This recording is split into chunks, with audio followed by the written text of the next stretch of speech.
Last time discuss किया था वो हमने बात की थी ट्रांजैक्शन प्रोसेसिंग सिस्टम पे। आज हम बात करेंगे मैनेजमेंट रिपोर्टिंग सिस्टम पे। ठीक हो गया। अब ये जो मैनेजमेंट रिपोर्टिंग सिस्टम है ये बेसिकली है क्या कि ये MIS का ही एक सेपरेट कंपोनेंट है, उसके साथ लिंक्ड है, लेकिन ये सिस्टम आपको ये फैसिलिटेट करता है टू टू जनरेट रिपोर्ट्स। अब वो रिपोर्ट्स हर तरह की हो सकती हैं, आप सिस्टम से जिस तरह की जो है वो रिपोर्ट मांगना चाहते हैं।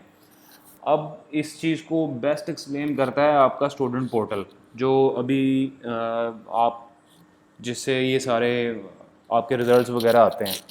अब वो बेसिकली ये आपका वो जो सिस्टम है, ये बेसिकली आपका सिस्टम डिपेंडेंट है उस डाटा पे जो डाटा हम फीड करते हैं। बेसिकली सिस्टम शुरू होता है आपके आपके ऑनलाइन डाटा इनपुट करने पे।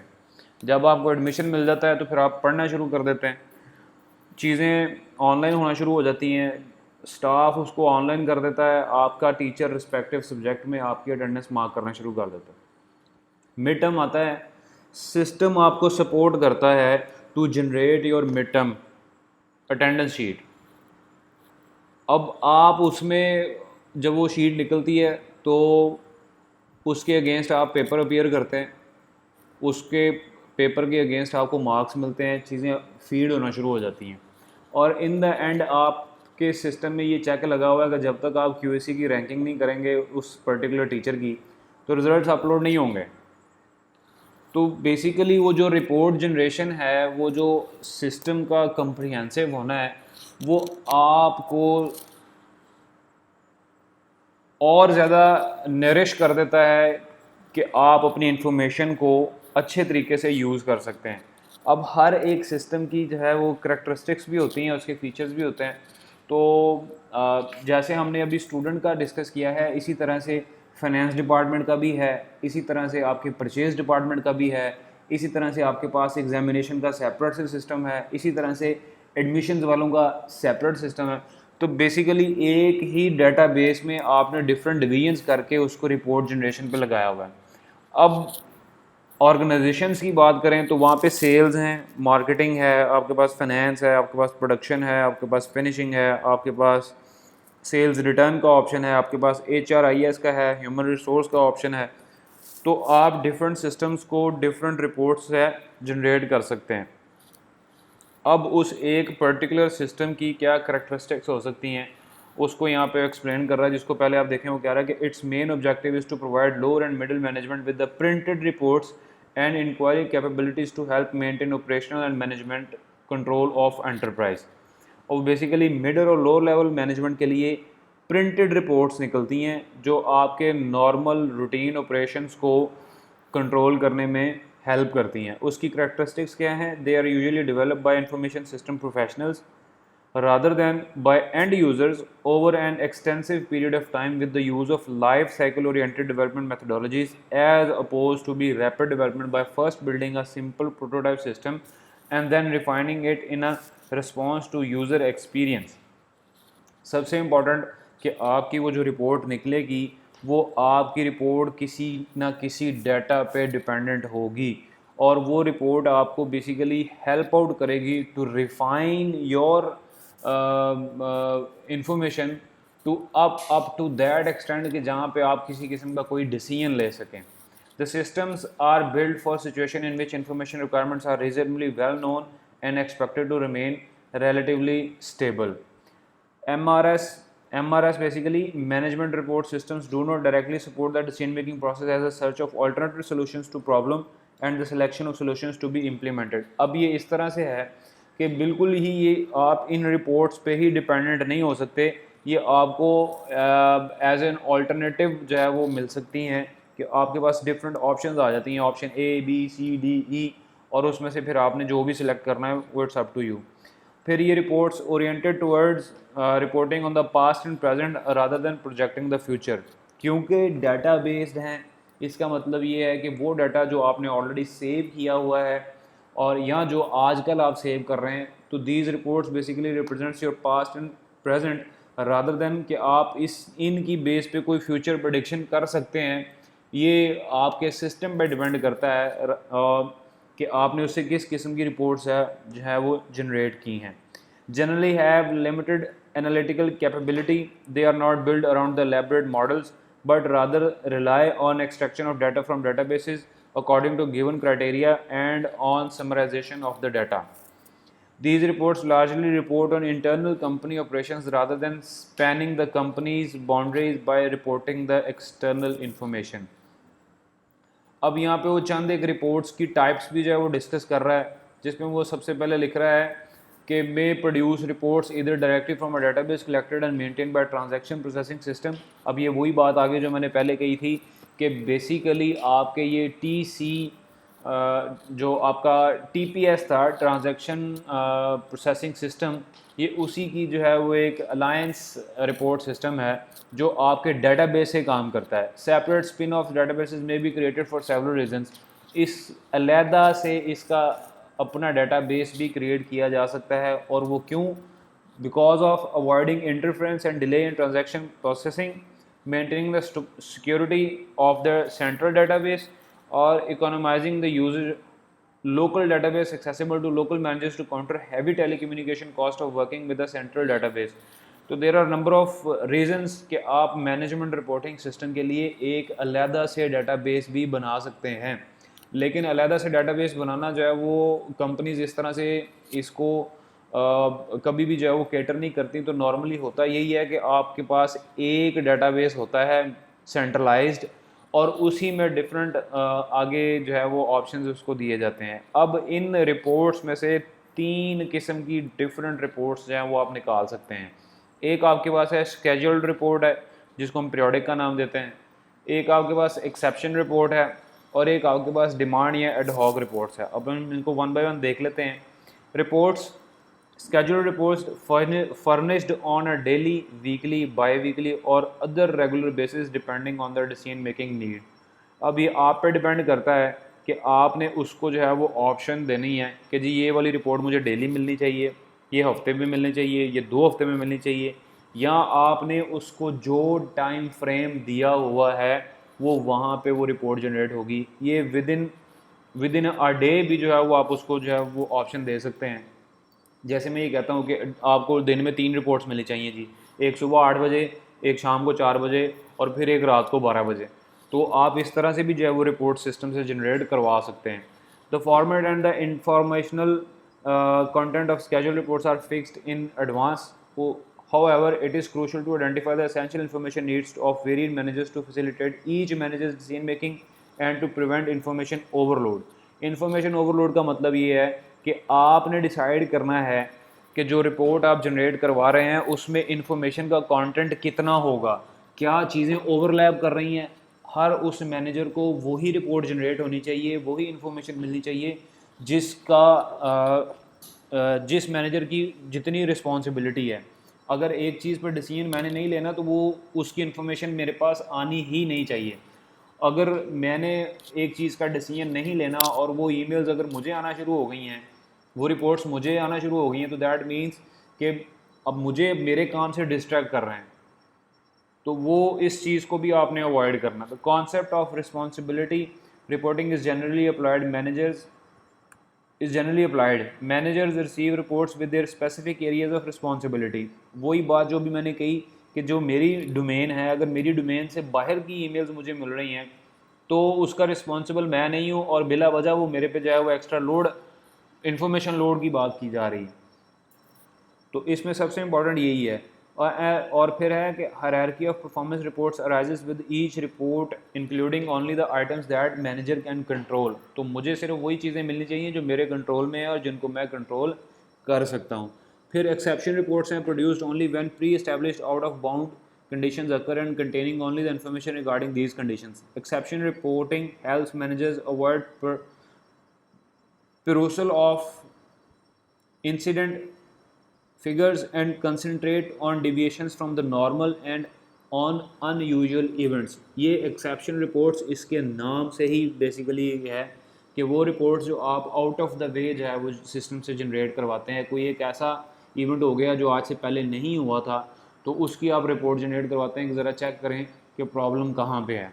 फिर आपके पास है डिमांड या ad hoc reports, the ability of manager to request demand और screen output as needed, enhance the flexibility of MRS use and gives the end user the capability to request the data information in the format that best suit his or her needs.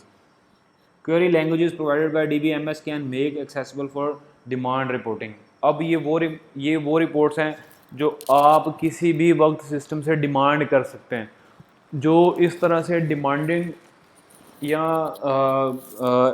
Ad hoc जिसको कहते हैं reports हैं, वो reports हैं जो आप out of the context में जो है वो मंगवा लेते हैं। जैसे कहते हैं कि मुझे इस वक्त मुझे स्क्रीन पे नज़र आ रहा है, मुझे इसका प्रिंट आउट चाहिए, ये मुझे रिपोर्ट इसकी चाहिए।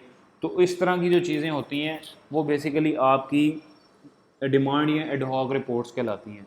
अब इसको थोड़ा सा हम और जो है वो एलेबोरेट करते हैं और दूसरे पॉइंट ऑफ व्यू को भी देखते हैं। तो ये दोनों डॉक्यूमेंट्स मैं आपके साथ शेयर भी कर दूंगा, सीआर आपको दे देगा।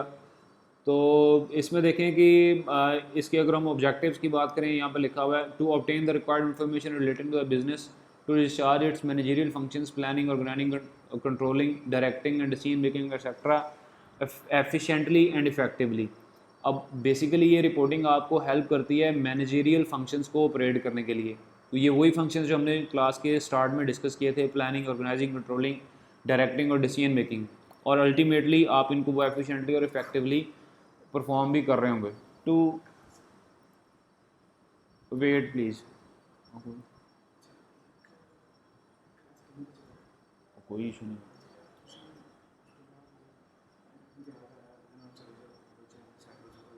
और मैंने उसको बोला फ्राइडे को कर लो, फ्राइडे ऑफ है नहीं, सैटरडे संडे ऑफ होता है, फ्राइडे ऑन। वो होगी मेरी एलिना से बात।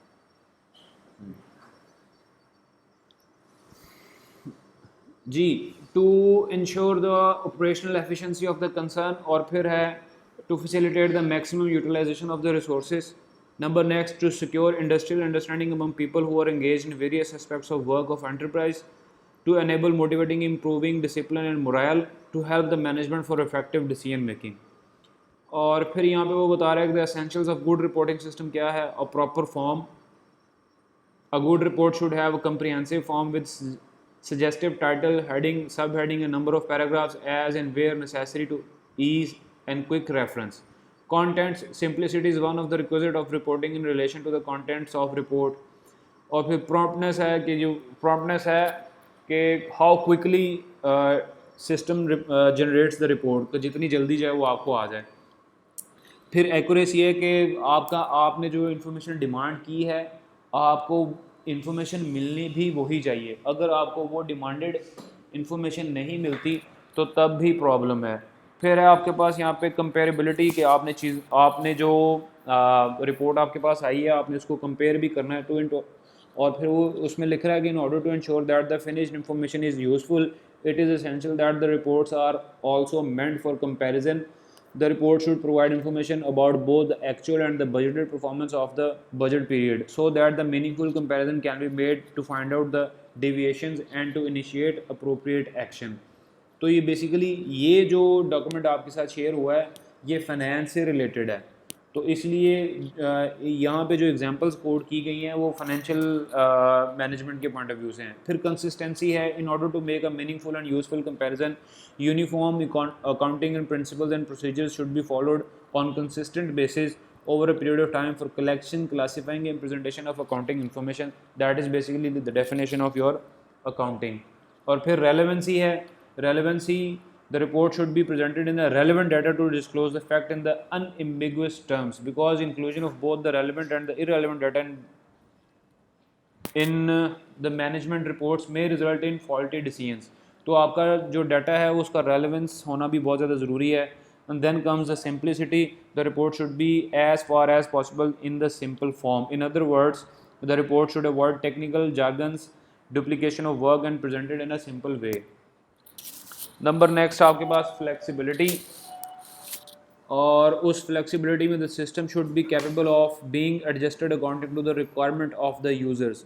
आपकी जो सिस्टम से रिपोर्ट जनरेट होगी वो इतनी फ्लेक्सिबल होनी चाहिए कि जिस तरह से जो आपने चीज़ों को डिमांड किया है उसमें उसकी कैपेबिलिटी हो। कॉस्ट बेनिफिट एनालिसिस है, cost benefit should be made and cost of reporting should be commensurate with expenditure involved. Principles of exception है, since the time and the effort of managerial personnel are precious, the principle of management by exception has become the rule of the day instead of exception. It is necessary, therefore, to draw the attention of management to reports only towards exceptional matters. और फिर है आपकी controllability कि आपने जो report generate की है उस पर आपका जो है वो कितना ज़्यादा कंट्रोल है। ये ना हो कि जो रिपोर्ट्स आप जनरेट कर रहे हैं आप उन रिपोर्ट्स को बाद में चेंज भी कर सकते हो, तो ये नहीं होना चाहिए। नंबर नेक्स्ट आपके पास फिर वो क्लासिफिकेशन आ जाती है, और there are number of ways by which you can classify, जिसमें अकॉर्डिंग टू ऑब्जेक्ट्स है, आपकी एक्सटर्नल रिपोर्ट है, इंटरनल रिपोर्ट है और एक्सटर्नल रिपोर्ट है, जिसमें आपके पास reports meant for top management और reports meant for middle level management and report meant for junior level management. और पीरियड के पॉइंट ऑफ व्यू से अगर हम बात करें तो आपकी वो रिपोर्ट्स जो आपकी स्पेशल रिपोर्ट्स हैं और या फिर आपकी रूटीन रिपोर्ट्स हैं। और अगर हम फंक्शंस के पॉइंट ऑफ व्यू से इनको देखें तो ऑपरेटिंग रिपोर्ट्स में आपके पास दो हैं, कंट्रोल रिपोर्ट्स हैं और इंफॉर्मेशन रिपोर्ट, और फाइनेंशियल आपकी जो वेंचर मेजरमेंट रिपोर्ट्स हैं, और फाइनेंशियल रिपोर्ट्स में आपके पास फिर स्टैटिक या फिर डायनामिक रिपोर्ट्स हैं। तो ये चंद एक चीज़ें हैं। और फिर ये आपके पास एक स्केच दिया गया है टाइप्स ऑफ मैनेजमेंट रिपोर्टिंग का, कि दो तरह से हैं, या तो आपके पास रिपोर्ट लिख के आएगी या फिर आप जो है वो ओरल रिपोर्ट आएगी। और वो जो लिखी हुई रिपोर्ट है, जो ओरल रिपोर्ट है वो तो आपने सुनी और बात ख़त्म। जो लिखी हुई रिपोर्ट है उसमें आगे फिर डिफरेंट कैटेगरीज हैं जो भी हमने ऊपर डिस्कस की हैं, कि आपके पास या तो ऑब्जेक्ट से रिलेटेड आएंगी, या पीरियड से रिलेटेड आएंगी, या फंक्शन से रिलेटेड आएंगी। तो अगर ऑब्जेक्ट से रिलेटेड है तो फिर एक्सटर्नल हैं या फिर इंटरनल हैं। अगर इंटरनल हैं तो फिर उसमें आगे तीन हैं आपकी, तीन इंटरनल रिपोर्ट्स आपके, वो तीन मैनेजेरियल लेवल आपके, टॉप लेवल, मिडिल लेवल और जूनियर लेवल।